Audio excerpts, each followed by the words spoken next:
Hey guys, this is Jake from Memory Cards, the people that have pioneered podcasts. We are the first people to ever do podcasts, actually, I believe. And I'm here with your good friend, and my good friend as well, Julien. I'm a new acquaintance. I don't know if I'm a good friend. I barely know you. Okay, well, I guess. Yeah, sure, that's fair. You literally just called me and said, hey, I've never talked to you in life before, but do you mind jumping on this? Is this a podcast? Yeah, I guess you could say that, yeah. So this is the Memory Cards podcast, actually. I'm going to fill you in. We tried to do this a little bit earlier in the year, and we just stopped, just fizzled out. Decided to work more on videos. But we wanted to bring the podcast back, and this is the special segment of the week where I just go through a phone book, and pick a name out of random. So I guess you're my guest this week. Are you okay with that? Do I get a prize? You can get, can I be entered into some sort of giveaway or? Oh, that's a great segue. So, as we know, this is actually Julien. He is part of the Memory Cards family. He is the second half, the first half, whatever. And I think we have 3 days left in the Christmas giveaway, end of the year giveaway that we're doing, where you can enter to win a gift card to the digital store of your choice. So PlayStation, Xbox, or the eShop on the Nintendo Switch. And yeah, so we'll put a link to that in the description and pinned to the top of the comments. So yeah, let's just get into this podcast. So what have you been playing in the past week? You know, what games, what systems? Well, if you've been playing anything. I'll break it down for you. I'll be real honest with you. Okay. I didn't see this happening, but actually maybe I did see this happening. But I've been playing pretty much Skyrim. That's about it. Skyrim on Switch, obviously. So we are doing webcam right now, and I just shook my head in disapproval. This is a game that has been released a myriad of times. I didn't fall into the trap of buying it again, although I kind of wanted to. Dude, can I be honest? Okay, lay it on me. Okay, here's what I'll say. Todd Howard is a genius, okay? I don't care what anyone says about Mr. Howard. No, we know. He sells the same game year after year, over and over again. Minute changes. Minute, sure, but you could dress up as Link. Wow, you could do free. That on PC. Okay, well, that's maybe true that you could mod in the Hyrule clothes, Link's clothes, into the PC version for free and not spend $60 in the Skyrim version on Switch, or Switch Skyrim version. I'm a staunch defender because I feel something playing Skyrim Switch that I haven't felt since playing it on the original Xbox 360 when I first played this game, and that's a good thing. What is that feeling? Well, okay, for one, the game just feels refreshing in a lot of ways.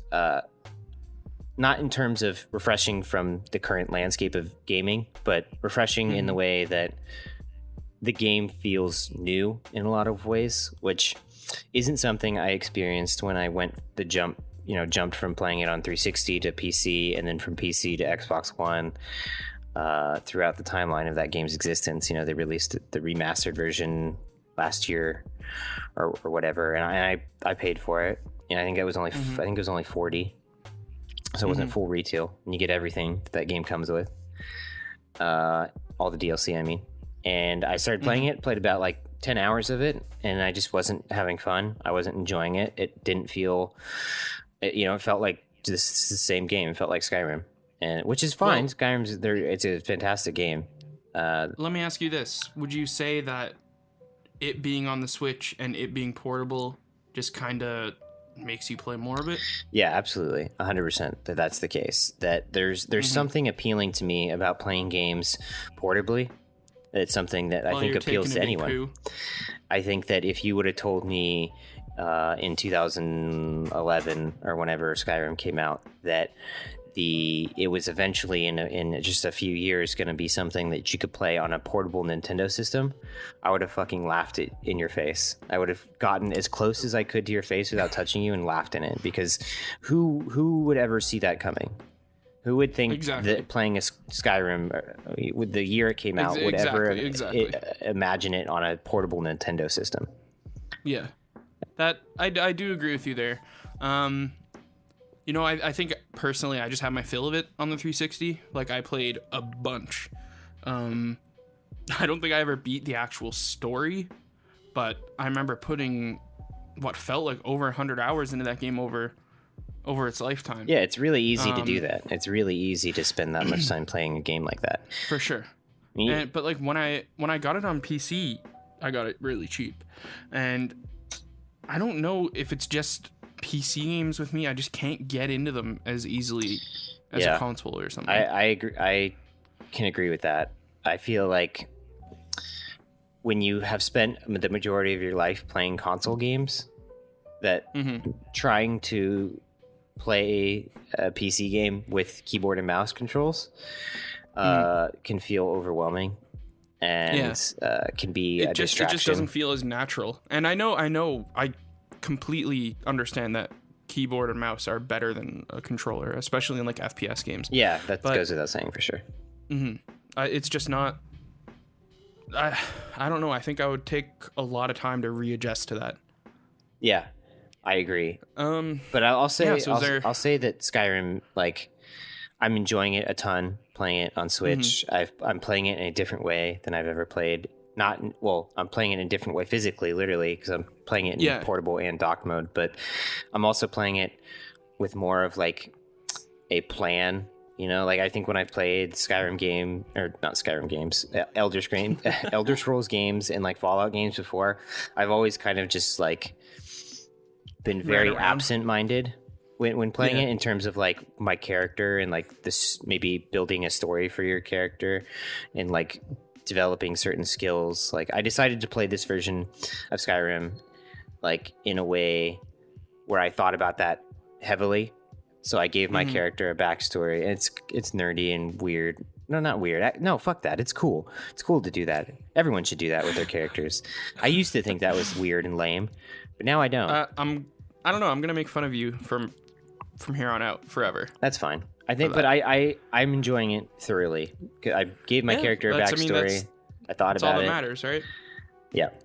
Maybe I'll go into that some other time, because it'll take me forever to explain it. Put a big middle finger up to the haters out there. That's right. You. I'm just giving the finger to you. Don't. What have you been playing? I don't know if I know what you've been playing, because I know you've been doing a lot of videos for the channel and reviewing a lot of stuff. But have you actually been like playing one single game lately? Yeah, so outside of the few games that I've been playing, you know, trying to get more in-depth for videos and stuff, like Phantom Breaker, Dragon Fang Z, Never Stop Sneaking, which those are all pretty good games. All Switch games, right? Yeah. My Xbox is literally just a Netflix machine. There's nothing. You know, I tried PUBG a few times, and it's We played Call of Duty for a bit, too. Yeah, that was a while ago, though, but like I don't just got bored of it. But on the Switch, I've been trying to juggle, Xenoblade Chronicles 2, Disgaea 5, and Enter the Gungeon, which just came out a little while ago, and that's basically been sucking up all of my time. Gungeon? Yeah. You know, I pretty much stopped all other games just to keep playing that game, because I'm a humongous fan of Binding of Isaac. Like, that's probably in my top 10 games of all time. Especially if you go by how much time I've spent playing that game, like it would probably be in my top 5. I know that you're also a big fan of Isaac as well, yep. I believe. It's just one of those types of games, you know, that you can play while you're watching something on Netflix. You can play while you're listening to a podcast, music, whatever, because it doesn't need you like 100% of your attention. It's not a humongously story-driven game. And Enter the Gungeon is quite similar to that, because it's, I would say down to a T, the exact gameplay mechanics as Isaac. But instead of being a baby and having your tears be, I guess, your weapon and, you know, being able to upgrade your eyes and whatnot, you have guns, hence Gungeon. Alongside that, you get a bunch of just weird updates to your character where you can, you know, get like ammo pouches, health containers, whatnot. So it definitely is, you know, if the developer said, oh, we've never heard of Binding of Isaac, I'd be like, seriously? Like, so I would definitely say that this is, you know, it almost feels like a spiritual successor to Binding of Isaac, but I know it's not. But it's definitely a great game. There are a lot of mechanics in Gungeon that I think would be kind of cool to see them somehow done in Isaac as well. But I don't know. It's just really fun. I'm not sure if I like it as much as Isaac. There are a few things that bug me about it, just some of the gameplay ideas and whatnot. But yeah, I definitely enjoy it. I would highly recommend it to anybody who likes Isaac, and it's only $15, so you can't really, you know, go wrong with that. I've avoided it, honestly. I mean, I've thought about picking it up on PC in the past. And I think it was only available on the PC up until now. Well, it's on PS4 and is it? Xbox One now, I believe. Oh, was it released the same day as the Switch? Did it come out? I think it came out earlier this year for okay. those systems. I'm not too sure. Got it. I haven't ever felt the desire to play it just because I typically don't get a lot of enjoyment from like bullet hell type games. Isaac being the exception, because I don't consider Isaac a bullet hell game. I mean, there's certainly instances playing that game where there's lots of enemy bullets coming at you, but the majority of the game, it's not like that. So I don't consider it a bullet hell. But it's very clear that Gungeon is a bullet hell, right? You know, I went into it thinking that it was going to be just fucking bullets all over the screen all the time, but the only real time that I've felt like that was during the bosses. Really? And the bosses come as frequently as in Isaac. Okay. Well, maybe I would enjoy it more. I'll definitely have to check it out. Watch a few videos or something. Yeah, no, I used to. There's this YouTube channel of a guy who like does Isaac runs like every single day. Yeah, and he also does Enter the Gungeon runs. And so the way that Enter the Gungeon does its graphics is really cool, because it might just, you know, from a glance, it just looks like a top-down 2D game, but it's actually, the game is entirely made in 3D. And the way that they shift the camera, it makes everything look 2D. So they actually tweeted out like a little video about it a few years ago. And just from the camera perspective change, you can see the entire game is in 3D. Oh, wow. But that's pretty cool. So I don't know why they do that. It seems like it would just be more taxing on systems where it's, you know, having to model the entire 3D landscape, I guess. So there must be some reason behind it. Yeah, it sounds cool though. I'll have to check that video out because that sounds really interesting. I would definitely say if you like Isaac, like, this is a no-brainer, especially because, don't quote me on it, but I'm like 99% sure that the DLC that's coming out is, all the DLCs for Gungeon are free as opposed to the DLCs in Isaac. Right. The next, you know what? Let me Google it. The next DLC for Gungeon is, it's based, like the name at least is based after Dungeons and Dragons. Oh, okay. I don't know what it's called exactly. It's called Gungeons and Dragons. Oh, it's just... What? It's just called Gungeons and Dragons, but Dragons is Draguns. Oh, well, that's cool. Yeah. Gungeons and Dragons.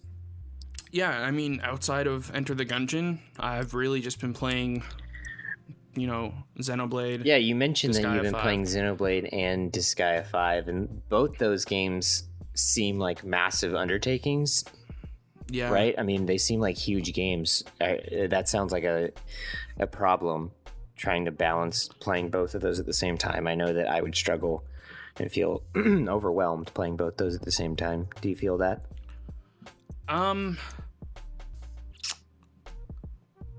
I don't think so, just because I got far enough into Xenoblade where I'm like, okay, I can take a little break right now, you know. And Disgaea 5, it's a turn-based strategy game like Final Fantasy Tactics or, you know, Fire Emblem. So I usually do just a few battles a day or something. And like, I mean, Disgaea is a massive game. Like, you can level up your characters to like level 10,000 or something. So I don't think I'll ever do that just because that seems like way too ridiculous. But yeah, I don't know. Outside of that, I haven't really been playing much. Just rewatching things. You know, when I'm trying to wind down and go to sleep, I just put on Netflix or put on an old TV show that I've seen. Yeah, nothing too crazy. Like, I watch Code Monkeys. I don't know if you've ever seen that show. Nope. It was a really fun show. It was on G4 TV in like 2007 or something. And it's a pixelated show about like a game studio. You'd like it, I think. Is it humorous? Yeah, it's really funny. It has some people in it, like Steve Wozniak is in it. Wozniak? The fucking Apple guy? Yeah, he's in the first episode. What the fuck? Yeah. That's no, really I don't bizarre. think it's actually him. Oh. Well, G4, man, that channel had some weird shit going off at the end there. I loved that channel. That was pretty much the only channel that I watched, you know, when I was younger. Adam Sessler. Attack of the Show. Yeah, X-Play. Those were great Morgan shows. Webb. That's where Olivia Munn got her start too, right? She was on Attack of the Show. And now she's a pretty big actress. Yeah, she's. I don't know which one it is. So is Morgan Webb. I don't know. Morgan Webb was in X-Men. She played Psylocke. No, that's Olivia Munn. That was Olivia Munn. Adam Skessler? Adam Sessler. What about him? He's not an actor. Yeah, he's John Wick. It's Keanu Reeves, you idiot. What the fuck? Okay. So Julien, sorry, I just had a moment. His brain isn't working. So I think about now is as good a time as any is to segue into our next topic. Okay, sure. Do you want to lead it off? Yeah. So today's main topic, today's memory cards hot topic, well, I guess it's not that hot. It's hot to me. I'm feeling hot right now. Yeah. Well, I mean, it's one of your favorite things. Is it? Not really. I don't know. It's one of your favorite.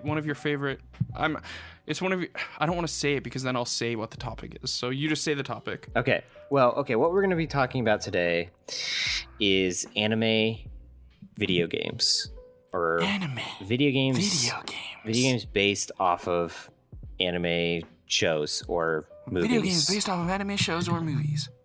That is the topic for this week. Yes. And so they're not unlike movie games, I guess. Video games based off of movies. Well, I think that they are different in a lot of ways. I mean, they're similar in that they feel like when you play a game that is released in tandem with a movie. Mm-hmm. They're usually trash. Like, let's be honest. Yeah, there hasn't been many good examples of a good video. They do exist. The Chronicles of Riddick: Escape from Butcher Bay is a good example. That game is fucking good. It's like really good.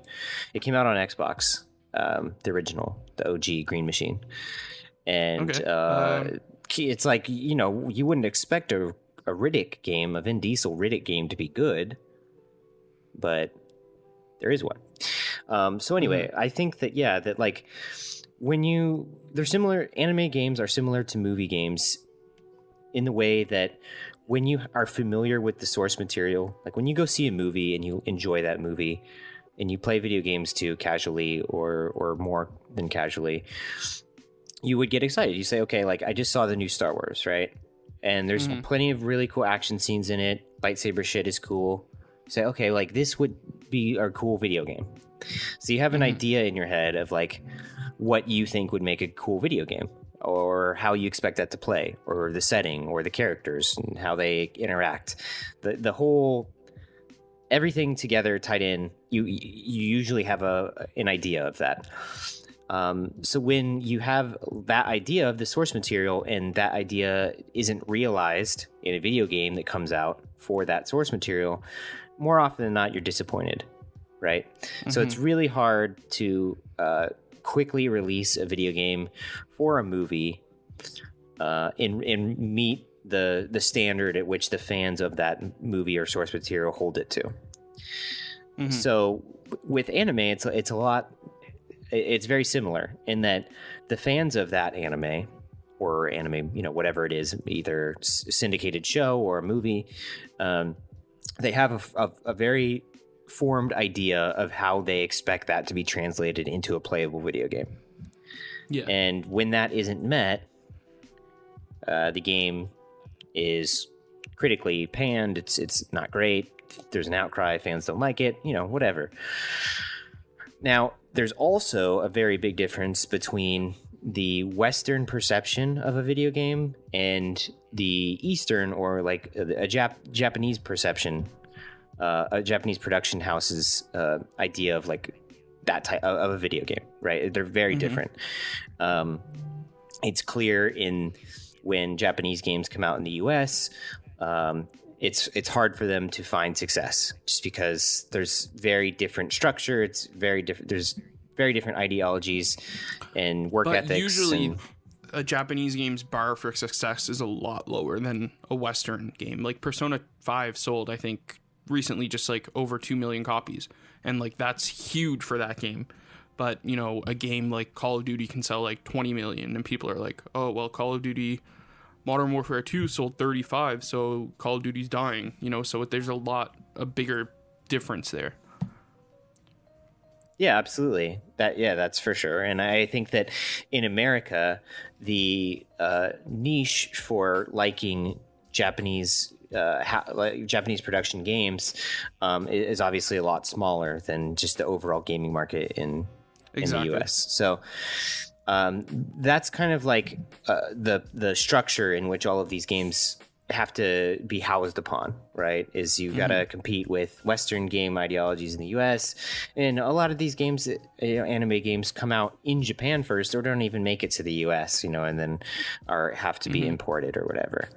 Exactly. And I mean, there's so much to draw from on this particular topic. I just want to bring up a few examples that I've experienced and things that I wish could happen, And the whole emphasis for this topic in the first place is because there's been a new trailer released just the other day for a new One Piece game called One Piece World Seeker. And it is a Bandai Namco game who have made all the One Piece games in existence, which is disheartening in a way. Not that I think that Bandai Namco is a bad studio. I think that they're capable of making good games. But knowing that it's the same entity that's been responsible for all of the disappointments I've experienced with every One Piece game doesn't give me... while the trailer is great, it looks fantastic, and we can just get into what that looks like in a second. But with that being said, knowing that Bandai Namco is still in charge of this is disheartening because they've let me down every single time. So Bandai Namco has been releasing One Piece games, obviously, since One Piece started. And One Piece is the biggest anime. It's the biggest thing in Japan in terms of like entertainment it's aimed towards children. It always has. But there's a lot of adult themes. It's more adult in Japan than it is in America. It's not dumbed down in America because the story isn't mature in terms of like plot and things in language.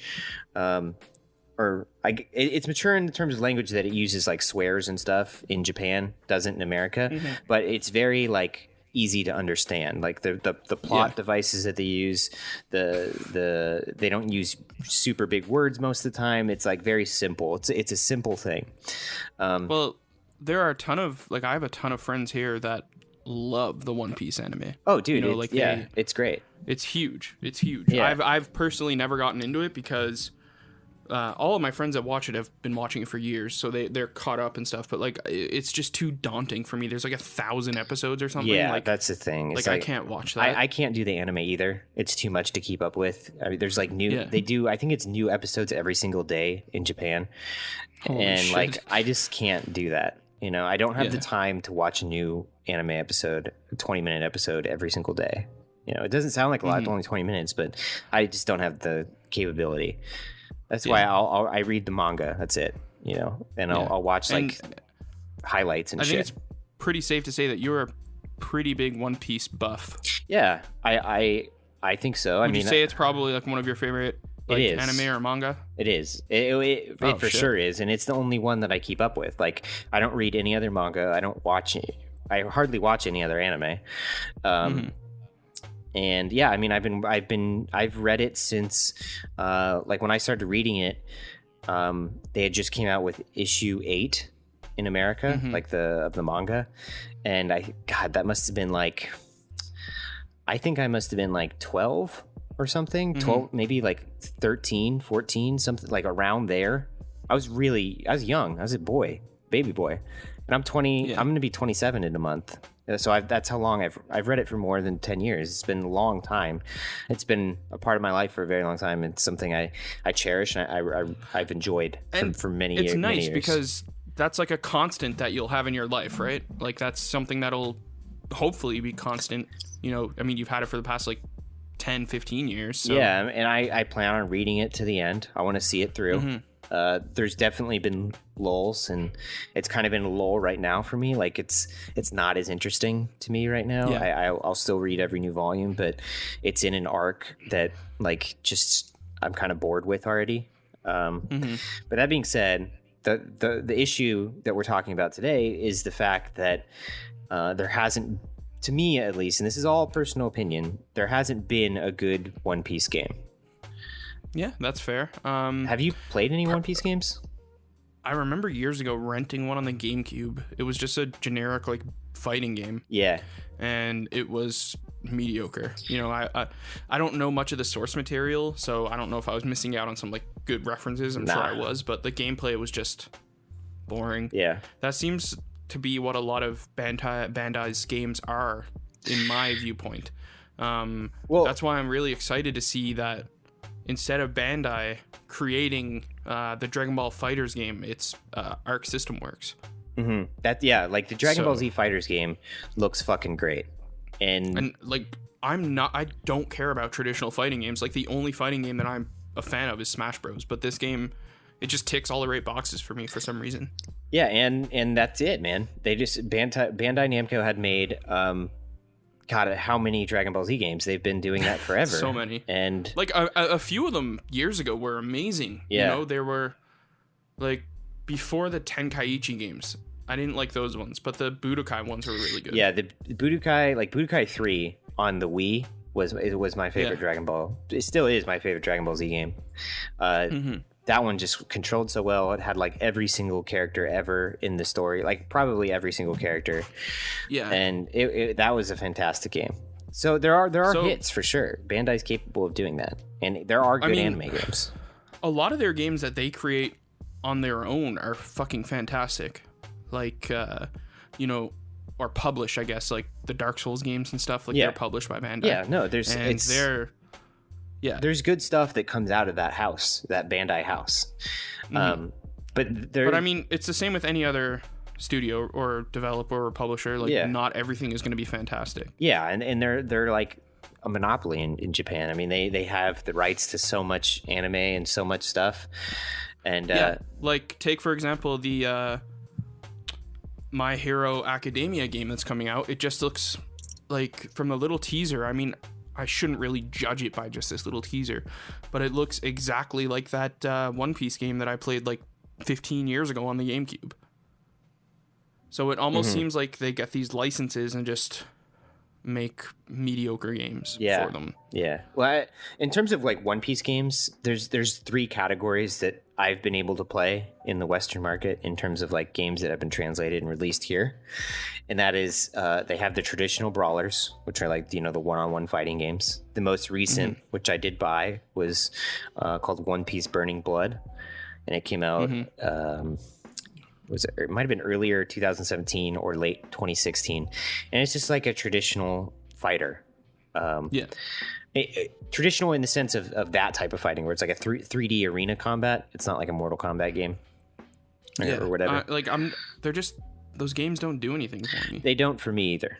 And we can get into specifics about why that doesn't work for me or you soon.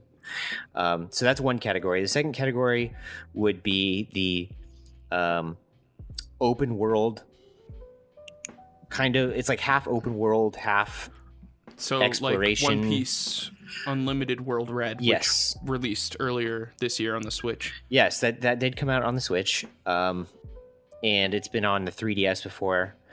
There's been a couple instances of that type of One Piece game, which is like you're on a big island and you can run around the island and like collect butterflies or bugs and do they tickle your fancy at all? Do they get you interested? No.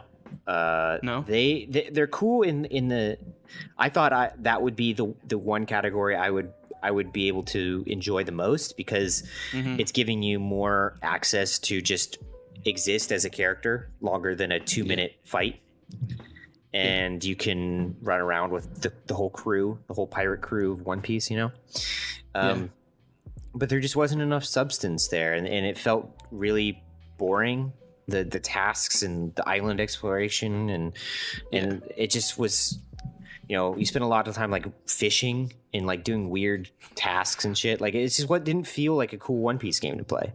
When you play a One Piece game, you want to be using the characters and fighting and exhibiting their powers or something better than just fishing, So let's talk about the trailer that I think it was released this morning or there's yesterday. One more category that I have to mention because I mentioned there's 3 categories. The third category is they have a few One Piece games that are in the same format as like a Dynasty Warriors game.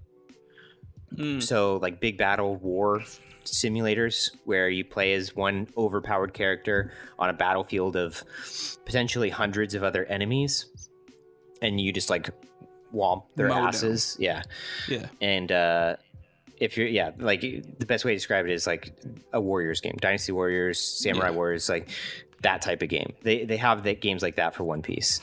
And you don't like them at all? I tried it. I tried the latest one, which is called One Piece Pirate Warriors 3, and I mean it was cool for an hour or two, and then all those games are boring to me. I can't get into the Dynasty that's how Warriors I feel about the Fire Emblem Warriors game that released, I think, in October. Like I bought it, played for 5, maybe 10 hours, and just I sold it. Like it's just so monotonous. I can definitely see the appeal.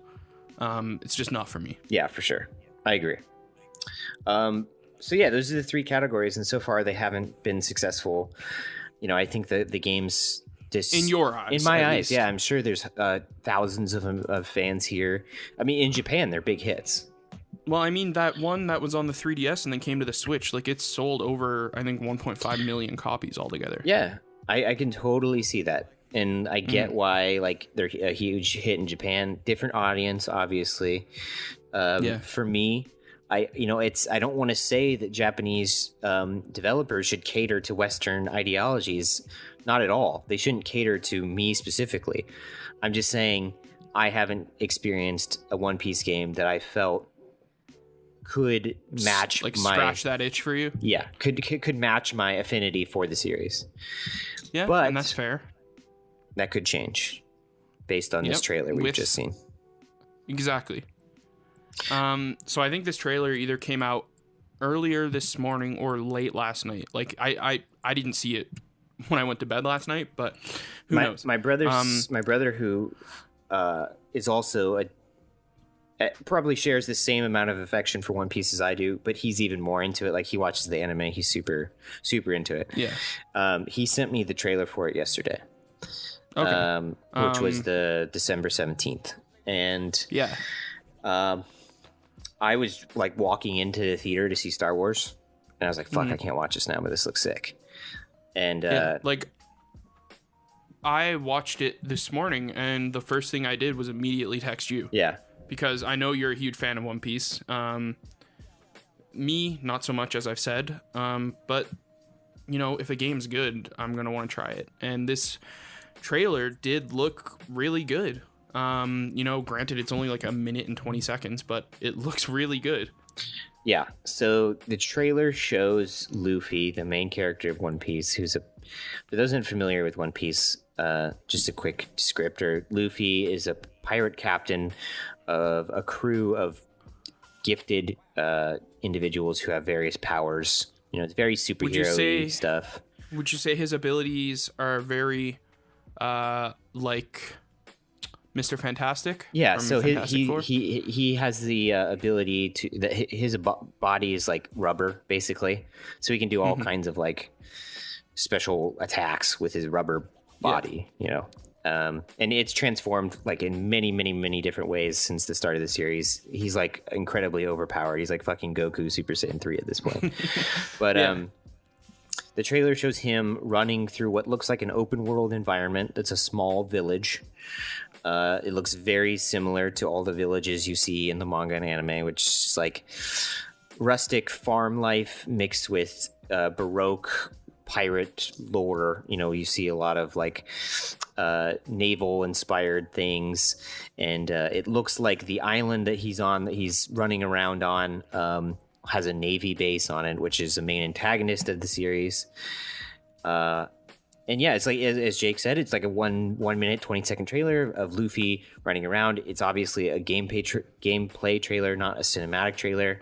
You see Luffy scaling walls. You see him in combat, which admittedly the combat does look similar to the One Piece Warriors games, which, you know, we'll see where that ends up. But everything else, the game looks gorgeous. The visuals look fantastic. Not quite as crisp as something like Breath of the Wild, but obviously if they're doing a huge One Piece game where there's multiple locations from the series, they're going to trim down on making the environment super crisp and then go for the quantity over quality in that regard. But I think that what we've seen so far is promising. And if they are leaning towards something that's inspired by like Breath of the Wild, which is what I've seen many people are already comparing this game to, is a good thing. I mean, I think that any game that aspires to be like Breath of the Wild is doing the right thing, because Breath of the Wild, as we've seen, is like a fucking great game. It's fantastic. One of the best games ever made, for sure. I think that, you know, that goes without saying. So if Bandai has taken the Game of the Year award from you know, as seeing that Zelda wins that, and they're taking the hint, saying, okay, let's build something like that, they get an A+ in my book. I'm excited. Yeah, so I guess it's safe to say that that's at least on your watch list at the very least. Yeah, we'll see. And I don't want to get my hopes up too high, given my past experiences with One Piece games. You know, I've been dying for a good one, and I've been let down. You know, to be honest, there hasn't been many anime games that like I've felt really good about playing. You know, I think one that came close was. And it's kind of sad to say, it was one of the Naruto games, and fuck, dude, like they release Naruto games like every year, and it's like I like multiple versions of the same game. I feel like most of the time, you know, like Naruto Ultimate Ninja Storm 2, Ultimate Shadow Blast. It's crazy. But yeah, I'm waiting for it. Has there? I was going to ask you. Has there been anything that I mean, because you like anime, and we both share that like, you know, for anime. I wanted to wrap this episode up by asking, what anime do you think you would want to play as a game that hasn't had a game, or you felt like the game didn't do it justice? Can you think of anything off the top of your head? The first thing that came to my mind is Gurren Lagann, which it was one of the first anime that I really got into outside of like the usual Dragon Ball Z and whatnot, and it had a really shitty DS game from what I know. I don't think it ever came west, but that game just has so much, or that anime rather has so many capabilities that I think it could form an amazing a game, because it has, you know, I don't know if you've ever seen or even heard of the anime, but it has you know, mechs, which is amazing. Mm-hmm. They're kind of like Gundam. Mm-hmm. It has some cool hand-to-hand combat scenes in the manga or the anime, and the story, from what I can remember, it's been a while since I've seen it, but the story was just incredibly engaging. So it would be nice to see something built in that universe. I don't know. There's not much else. I mean, there's some visual novels which are based off of Steins Gate. I've only seen a couple of episodes of that, so that's on my watch list as well. Maybe Full Metal Alchemist. Yeah, I think they've had a few games, but nothing of mention. No, I like maybe some fighting games. Yeah. JoJo's Bizarre Adventure, which had some mediocre fighting games. Mm-hmm. Not much. I mean, I can't remember if Digimon was an anime and manga first, but it has some really good fucking games coming out recently. Yeah, that definitely has potential. I would think they're basically turn-based RPGs, more in the vein of like a JRPG, like Persona or something. Right. Whereas Pokemon is more, I guess, simplified. Mm-hmm. But this game, like the one that came out on Vita a few years ago, was really good, and now we have a second version of that coming out in I think January or February, and that looks amazing. What else? Ni no Kuni, I guess, but that's like made entirely for video games. Yeah, Ni no Kuni isn't. Yeah, it's not based off anything. It's just they've worked with Ghibli and Miyazaki's crew to make that game. But I mean, yeah, that game looks great too. Yeah, for sure. So I think that's it, really. Yeah, I don't know. Like, so you and I are both incredibly excited for Dragon Ball FighterZ. Hopefully we'll get into the beta for that, and we'll have some footage on our channel. Yeah, definitely. But I think we're gonna get that regardless of if we get into the beta or not, just because it looks like the fucking TV show. Yeah, that game looks sick. That One Piece game looks pretty good. Like on it, like I don't even know anything about One Piece, but it you know, it tickled you just made actually a good point that we didn't really. You made a good point that we didn't really. That I didn't bring up, which is that another thing that would drive up the quality of an anime game is how closely it resembles its original source material. Visually, yeah, or even audibly. Yeah, and I mean like Dragon Ball Z FighterZ looks very similar to how the anime was designed and animated.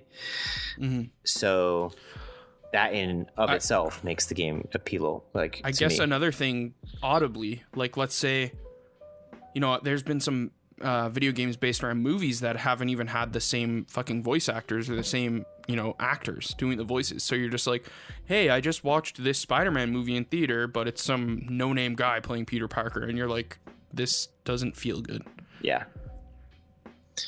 So it would be weird to me to see the Dragon Ball Fighter game. I don't even know if it has English voice actors. I hope it does, but it would be weird for me to see some random dude pretending to be Goku. Yeah, definitely.